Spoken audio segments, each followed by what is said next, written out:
तेरा हाथ पकड़कर नेक्स्ट आईएएस ने ठाना है, वो सही दिशा देकर आईएएस तुझे बनाना है। अपनी कीमत जान ले, तू जीतने की ठान ले, खुद को तू पहचान ले। आपके सपनों को साकार करने के लिए नेक्स्ट आईएएस लेकर आया है नेशनल स्कॉलरशिप टेस्ट। पाएं 100% तक की स्कॉलरशिप। आज ही रजिस्टर करें।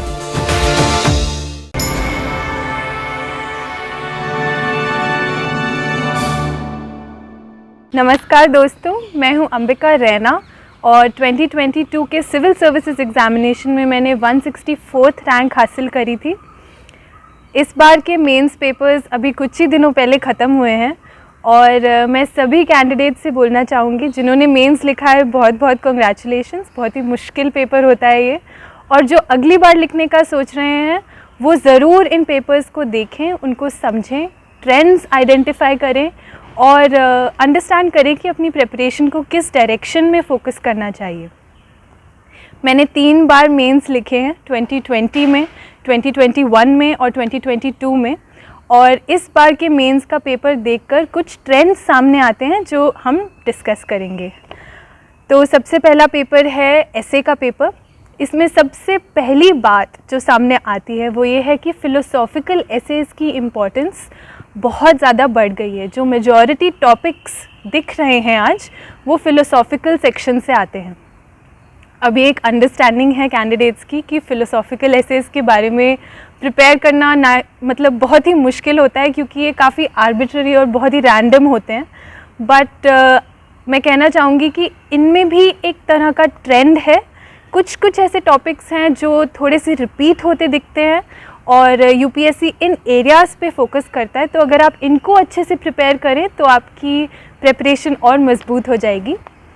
तो इन टॉपिक्स को हम डिस्कस करते हैं। पहला है विजन रिलेटेड या फॉरवर्ड लुकिंग जो टॉपिक्स हैं, जैसे माइंडफुल मैनिफेस्टो के बारे में एक क्वेश्चन आया था एक बार। इस बार भी विजनरी डिसीजन मेकिंग के बारे में क्वेश्चन आया है। Not all those who wonder are lost करके क्वेश्चन आया। तो इन टाइप्स के एसेज में यूपीएससी देखना चाहता है कि आपकी थिंकिंग कितनी ब्रॉड और कितनी डीप है, आप कितने आगे का सोच सकते हैं। और इन टाइप्स के एसेज में आपकी पर्सनालिटी को शो करना बहुत इम्पॉर्टेंट हो जाता है। सो ऐसे टाइप्स के एसेज आप थोड़ा सा प्रिपेयर कर सकते हैं। दूसरा जो टाइप है वो है history versus logic, science versus romantic man, ऐसे करके एसेज भी आए हैं। हिस्ट्री रिपीट्स इटसेल्फ करके ऐसे आया है। तो ऐसे वाले जो टॉपिक्स हैं जो एनालिटिकल होते हैं, जो हिस्ट्री को टेम्पोरल स्केल में देखते हैं, टाइम से रिलेटेड जो एसेज हैं उनमें भी आप फोकस कर सकते हैं। और जो थर्ड टाइप का एसे है वो है perception related, self perception, self image. जैसे एक क्वेश्चन था, perception is a reflection of you. ऐसे करके जो एसेज आते हैं उसमें आपका इंट्रोस्पेक्टिव माइंड, आप अपने आप को कितना समझ सकते हैं और कितने डेप्थ में चीज़ों को एनालाइज कर सकते हैं, इन चीज़ों का बहुत महत्व रहता है। तो जैसे 3 टाइप्स के एसेज हमने देख लिए। एक टेम्पोरल स्केल का एसे है जिसमें फॉरवर्ड लुकिंग है या फिर हिस्ट्री एनालिसिस है। एक सेल्फ परसेप्शन है जिसमें डायमेंशंस हो सकते हैं, डेप्थ हो सकती है। ऐसे टाइप के एसेज आप प्रिपेयर कर सकते हैं। तो इन्हीं एसेज के लिए अगर आपके पास एक रफ़ स्ट्रक्चरिंग हो, कुछ एग्जाम्पल्स हो, कुछ कोटेशंस हो, कुछ केस स्टडीज़ हों, तो आपका काम एग्ज़ाम हॉल में उतना ही आसान हो जाता है।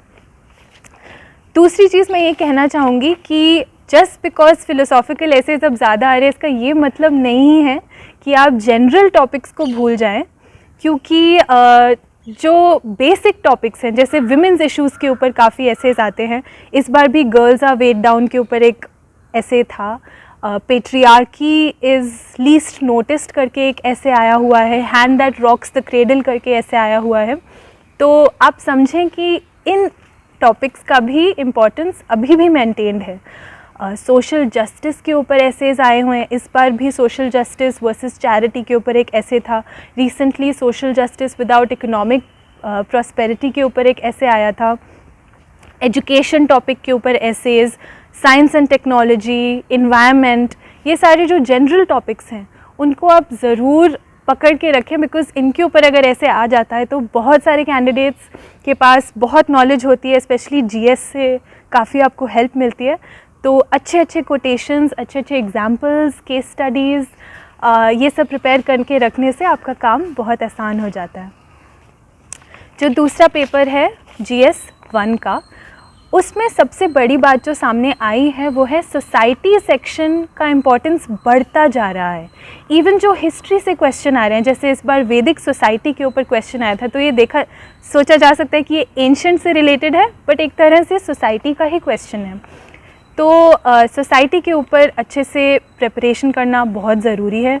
Institution of marriage, different aspects of Indian society जैसे कि कास्ट, रिलीजन, एथनिसिटी, इनके ऊपर बहुत अच्छे से प्रिपेयर करना। जो करंट इश्यूज़ चल रहे हैं जैसे gig economy, work from home, suicide issue, इन सब के ऊपर जो सोशल इंस्टीट्यूशंस हैं जैसे कि family, sects, secularism, women issues, इन पे क्या इफ़ेक्ट पड़ता है, ये एनालिसिस करना बहुत इंपॉर्टेंट है।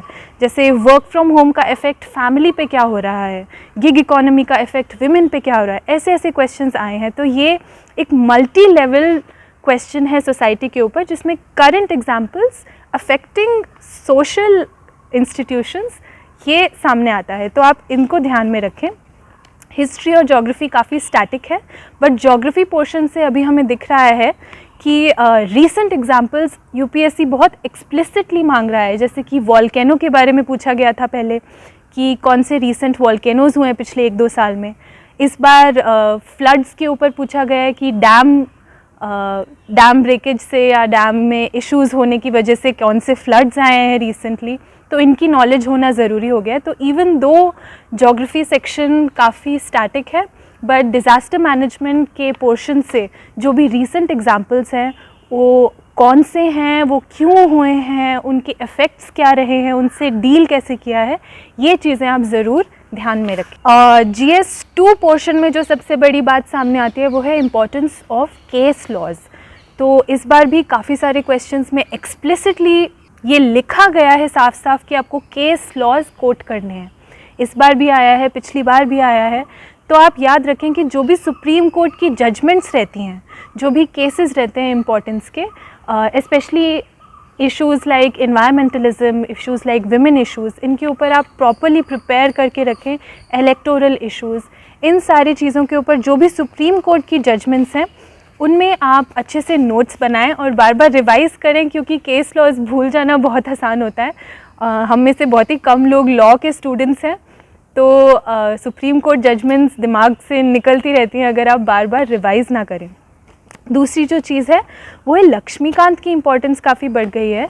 डायरेक्ट क्वेश्चंस लाइक स्पीकर के ऊपर क्वेश्चंस, लोकल गवर्नेंस पे क्वेश्चंस, ECI पे क्वेश्चंस, CBI पे क्वेश्चंस, ऐसे ऐसे आते हैं। तो लक्ष्मीकांत में बहुत अच्छे से चैप्टर्स दिए गए हैं। इनके आर्टिकल्स कौन से हैं, कौन से पार्ट्स से हैं कॉन्स्टिट्यूशन के, इनके प्रोविजंस क्या हैं, अगर आपको वर्बेटम याद है, क्योंकि प्रीलिम्स के लिए तो आप लक्ष्मीकांत काफ़ी अच्छे से पढ़ते ही हैं, तो मेंस के लिए भी आप इसको ना भूलें। GS 3 में जो मैंने सबसे बड़ी चीज़ नोटिस करी है वो है इंटरनल सिक्योरिटी का जो इशू है वो इंक्रीजिंगली इम्पॉर्टेंट होता जा रहा है। इस बार टेररिज्म के ऊपर डायरेक्टली इनडायरेक्टली 3-4 क्वेश्चंस आए। जैसे विनिंग हार्ट्स एंड माइंड्स वाला एक क्वेश्चन था, जो UAV ड्रोन्स का क्वेश्चन था उसमें भी टेररिज्म से रिलेटेड था, टेरर फंडिंग के ऊपर क्वेश्चंस था, इंटरनल सिक्योरिटी इश्यूज़ पूछे गए थे। तो बहुत सारे ऐसे क्वेश्चंस थे जो टेररिज्म के ऊपर थे। पहले भी टेररिज्म, नक्सलिज्म, साइबर सिक्योरिटी, ये इश्यूज़ काफ़ी ज़्यादा इंपॉर्टेंट रहे हैं। रिपीटेड ट्रेंड है यूपीएससी में, तो इन टॉपिक्स को अच्छे से प्रिपेयर करें। और इमर्जिंग टेक्नोलॉजी जैसे कि ड्रोन्स पे इस बार क्वेश्चन आया था, या फिर S-400 पे पहले क्वेश्चन आ चुका है, तो इनके जो फीचर्स हैं, इनके जो इम्पैक्ट्स हैं, ये सारे ढंग से आप प्रिपेयर करेंगे तो आपके लिए ईजी होगा। एग्रीकल्चर सेक्शन से भी काफ़ी क्वेश्चंस आ रहे हैं। टेक्नोलॉजी, मार्केटिंग, इंटीग्रेटेड फार्मिंग पे एक क्वेश्चन आया था रिसेंटली, तो एग्रीकल्चर सेक्शन को भी बिल्कुल भी इग्नोर ना करें। और एक जो इम्पॉर्टेंट ट्रेंड आप नोटिस करेंगे मार्क्स से रिलेटेड, GS 3 में मार्क्स थोड़े लो आ रहे हैं लोगों के, बट अगर आप टॉपर्स की कॉपीज़ एनालाइज करें जिन्होंने हाई स्कोर किया है, उनमें ये फ़र्क है कि वो सिर्फ़ और सिर्फ जेनेरिक स्टेटमेंट नहीं देते हैं, वो उसको सब्सटेंशिएट करते हैं डेटा से, स्टैटिस्टिक्स से, कमिटी रिपोर्ट्स से।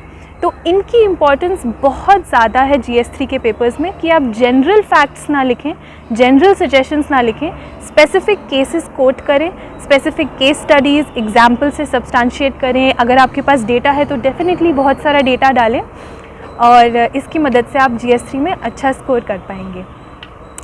GS4 का जो पेपर है वो इंक्रीजिंगली लेंदी होता जा रहा है।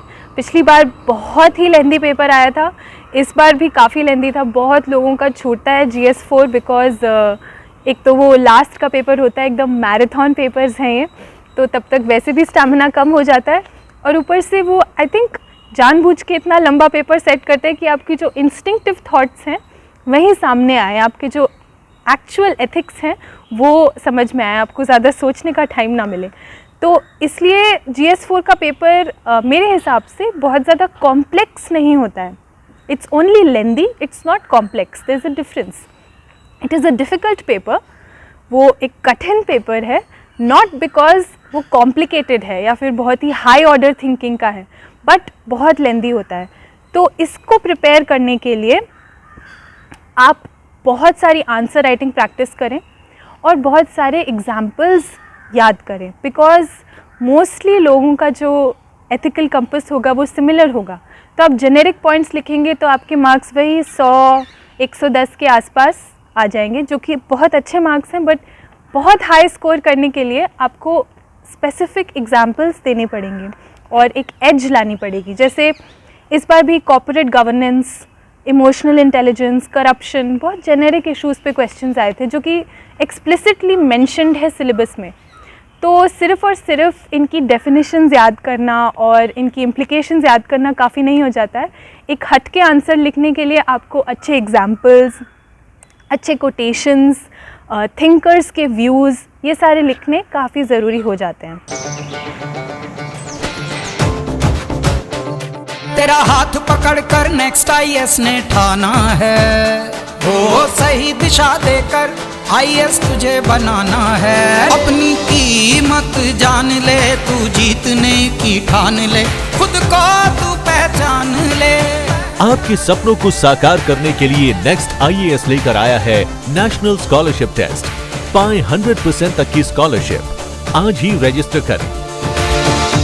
सेक्शन बी में इस बार एक क्वेश्चन था जिसमें स्पेसिफिक लॉज पूछे गए थे जो कि विमेन अपलिफ्टमेंट के लिए इम्पॉर्टेंट हैं या फिर SC की जो भी जजमेंट्स रही हैं। तो आप देखें ये थोड़ा सा हटके है from the general trend of just asking. Ethical dilemmas usually पूछी जाती हैं, ऑप्शंस और उनके जो भी इम्प्लिकेशंस हैं वो पूछे जाते हैं। तो इस बार थोड़ा सा डिफरेंट था।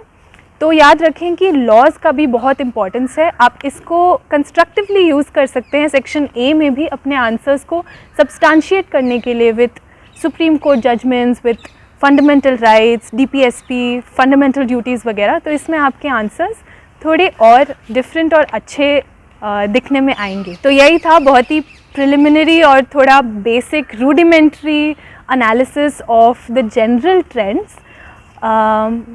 आप सबको बहुत बहुत ऑल द बेस्ट। जो भी प्रिपेयर कर रहे हैं, इन डेप्थ एनालिसिस करना प्रीवियस ईयर्स क्वेश्चंस का बहुत इंपॉर्टेंट होता है। इस बार GS2 में बहुत सारे questions directly previous years questions से आए हैं, तो इससे पता चलता है कि प्रीवियस ईयर्स क्वेश्चंस कितने ज़्यादा इंपॉर्टेंट हैं।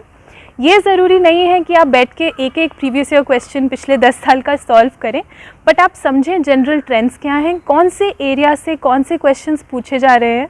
ये माना जाता है कि UPSC बहुत ही वेग पेपर है और बहुत ही अनकन्वेंशनल पेपर है, बट टू अंडरस्टैंड कि एग्जामिनर के माइंड्स कहाँ फोकस करना चाहते हैं आपको और किस तरह से अपने यूथ को डायरेक्ट करना चाहते हैं, आप अंडरस्टैंड करें कि ट्रेंड्स क्या है इन पेपर में, कहाँ पे कंसंट्रेट करना चाहिए, अपनी प्रिपरेशन को कैसे फाइन ट्यून करना चाहिए so that you work smart and not just work hard. All the best and do well. Thank you.